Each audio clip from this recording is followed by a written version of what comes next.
think we ought to talk. Is something the matter? You sound upset. What? Oh, no. We've just been traveling a while now, and I figured there hasn't exactly been equitable distribution of information. I've gotten a decent glimpse into your dirty laundry, but you still don't really know a whole heck of a lot about me. I figured I'd offer to balance the board. So, anything you want to know? So who are you, Nick? That's a question I've been trying to figure out myself for a long damn time.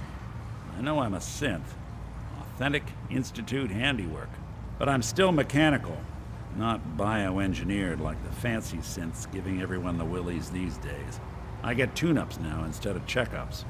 My memories, my personality, they're all lifted from some cop who volunteered for an experiment back before the war. They scanned his brain and copied it onto the hardware that runs between my ears. Don't know why they chose to make a robot based on some pre-war cop instead of a math genius or a bioengineer. Hey, maybe that's why the Institute tossed me in the garbage instead of turning me into one of their people snatchers. That's terrible.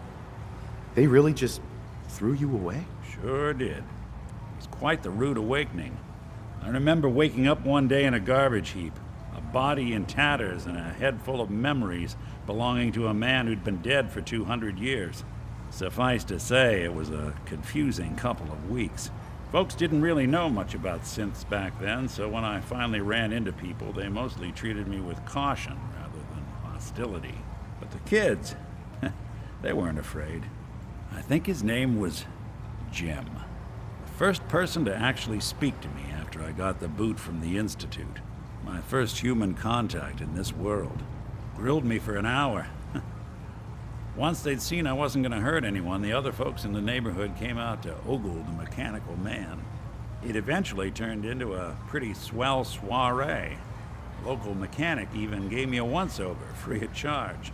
Those people, they treated me like a human being. I've been trying to return the favor ever since. It's a surprisingly rare trait out here sometimes. It's something I've noticed you got a fondness for. Part of the reason I've stuck around this long. If you're good to people, they'll be good back. That's something I've always believed. Couldn't agree more. Well, I expect you're about as bored as can be listening to me rattle my skeletons. You should probably head out.